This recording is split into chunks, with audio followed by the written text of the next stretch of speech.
So now, rather than looking for environmental values that would be explicit in Scripture, in the New Testament, we're going to be looking at stories that can be read allegorically, which means that it's an actualization. So there's kind of a pattern, there's something said in that story that can shed some light to what we're doing environmental awareness and understanding the environment and all of this. So the first one is, I've asked myself, though, how can I raise environmental awareness and do it in a really good way? And Jesus has inspired me to be a good environmental educator. And here's how. It's the story of the blind man. And so, before I get to that, sorry. So, there's this blind man sitting on the side of the road, and Jesus is walking. And the disciples start asking between them, that man is blind, has been blind since his birth. So whose fault is it? Is it his parents' fault? Or his own fault? His parents' sin? His own sin? Why is he blind? Whose fault is it? And Jesus said, neither. But it's through him that the glory of God will be revealed. So then Jesus turns around, goes toward the blind man, and, as said here, he spat on the ground. This is Jesus. Jesus spat on the ground, made a paste with the spittle, and put it over the blind man's eyes. And then told the blind man, go to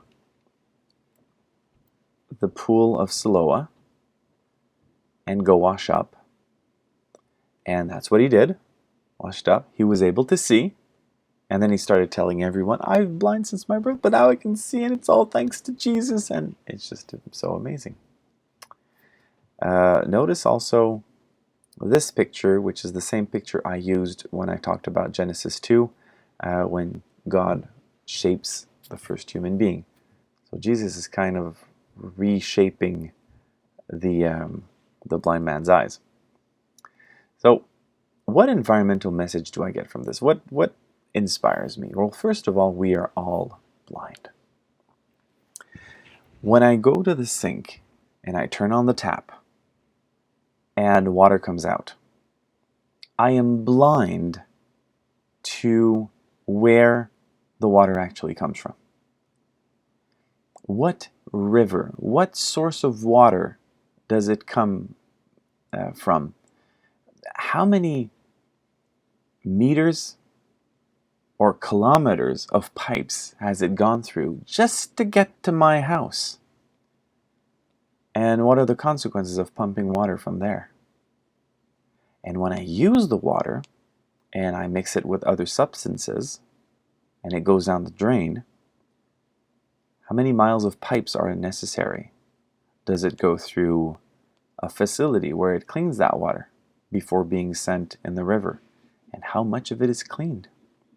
Usually it's no more than 50% of whatever's in the water that's cleaned up.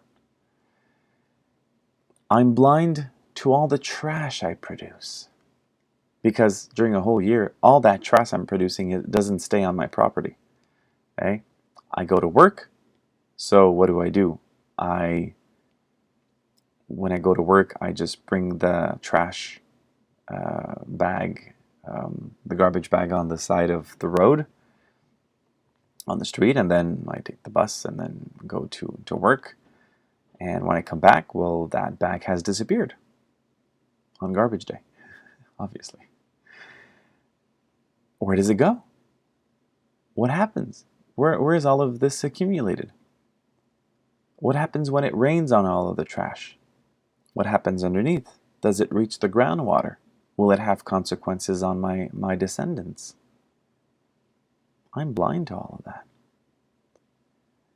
When I leave money in the bank, What do those banks do with my money? Where is it invested? Is it ethical? Is it responsible? And so I'm blind to all of these things.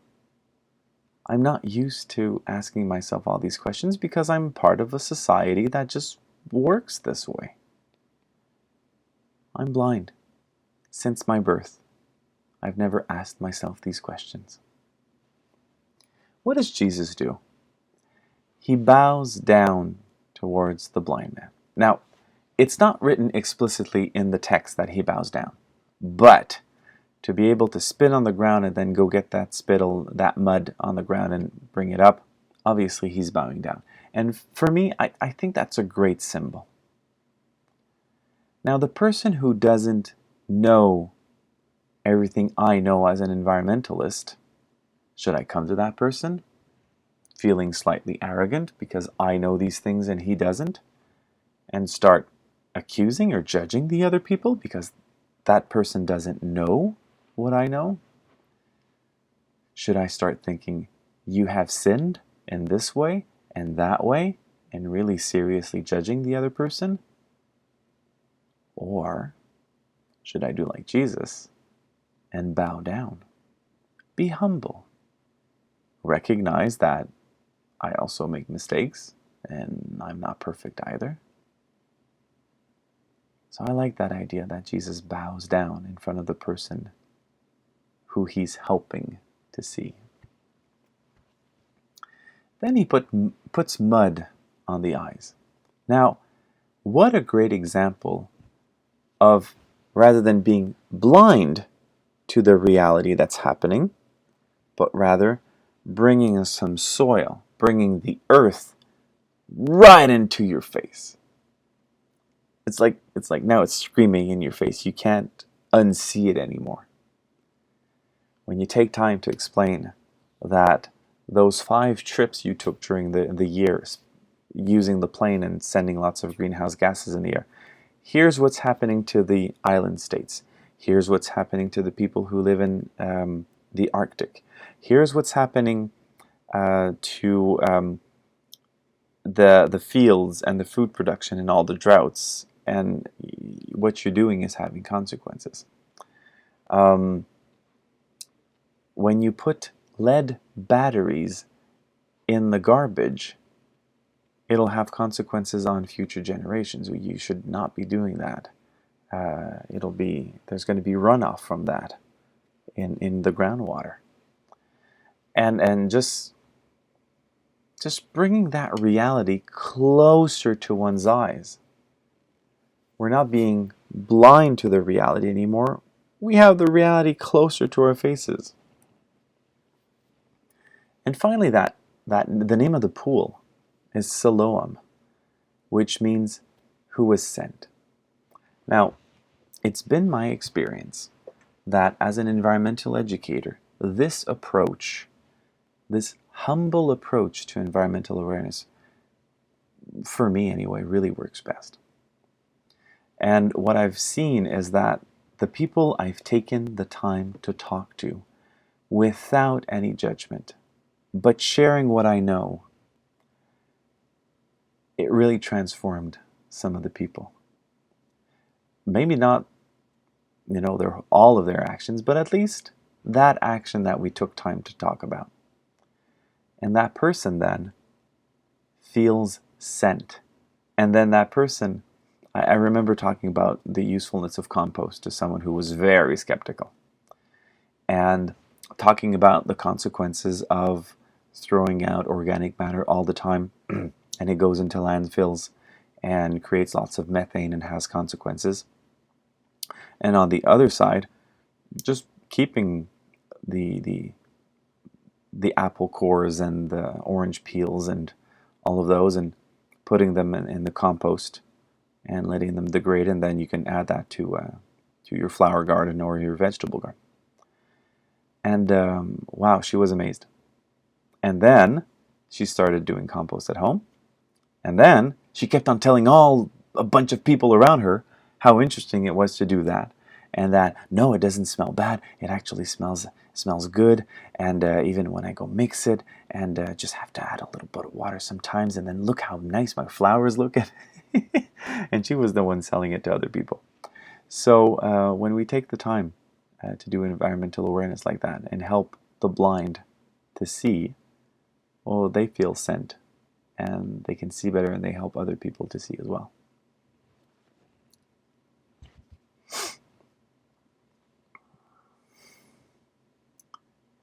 Now here's a very simple story, but it's very punchy too. So Jesus is in Samaria. He's walking through a country that the Jews don't like so much. They walk through it, but they try not to stop so much. And so they're stopping in this village, and they're at the disciples go buy things in the city, and then Jesus stops at the well. And then this woman comes, and it's midday. The sun is scorching hot. People actually don't come during that time of day, which kind of says something about her. She doesn't want to be mixed with other people because maybe she has a bad reputation about something. And then Jesus asks, "Give me a drink."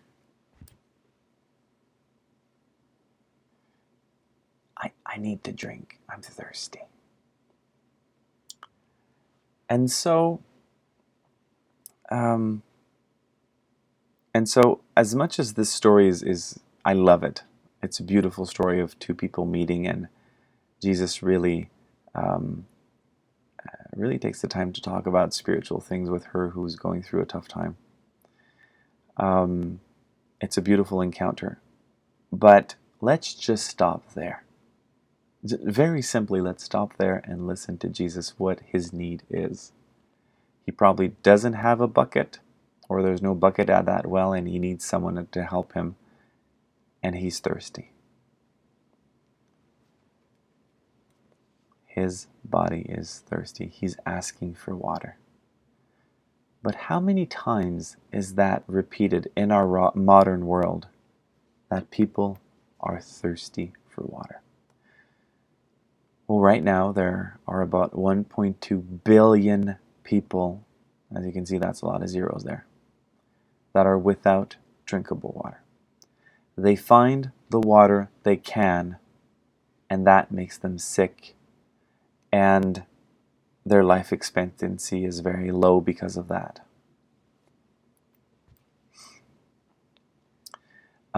In Canada, there's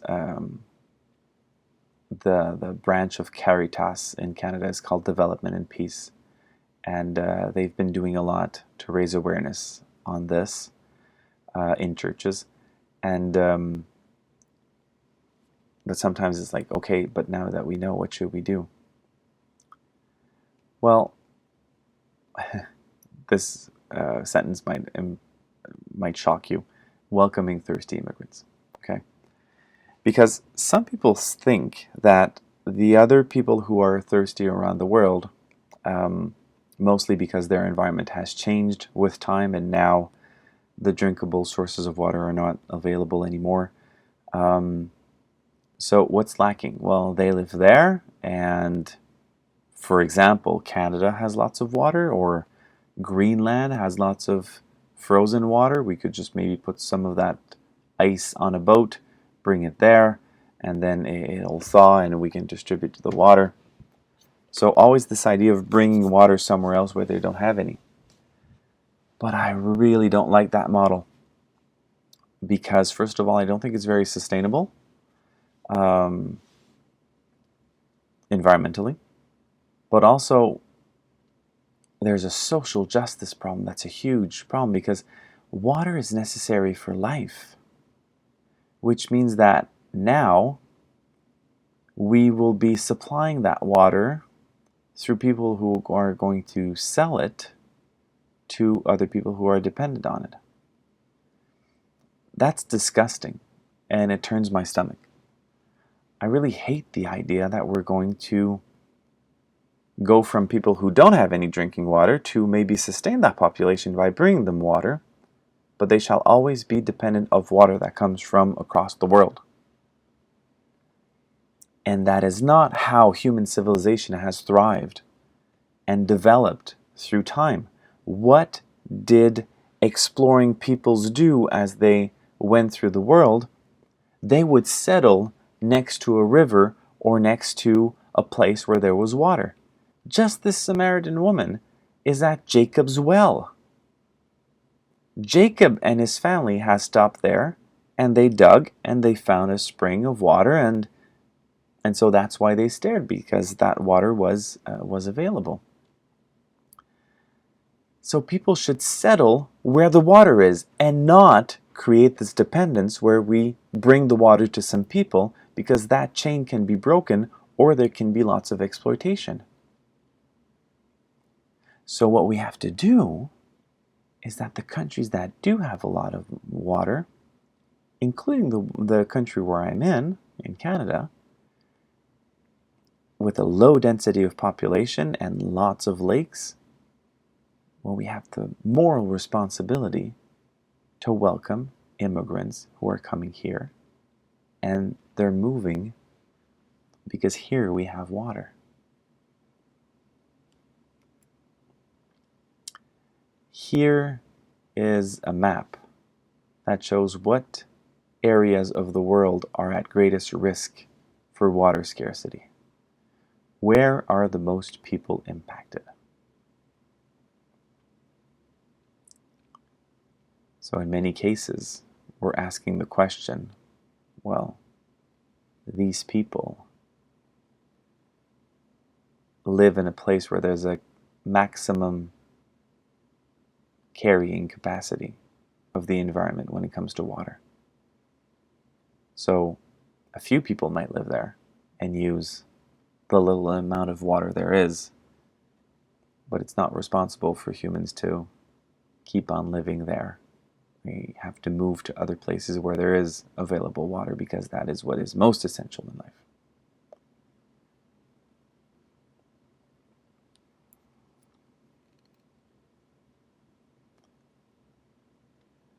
When Jesus says, "I'm thirsty, give me a drink," that is echoed in so many other people, and it brings me back to Matthew 25, where the king says he separates the sheep from the goats,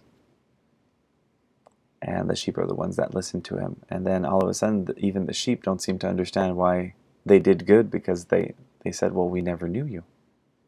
Lord, when was it that we saw you thirsty and gave you something to drink?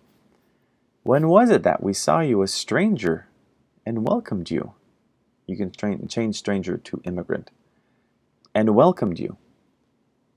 And the king will answer them, truly I tell you, just as you did it to one of the last of these who are members of my family, you did it to me. So there are 1.2 billion Jesuses out there who are asking, give me a drink. So we must help.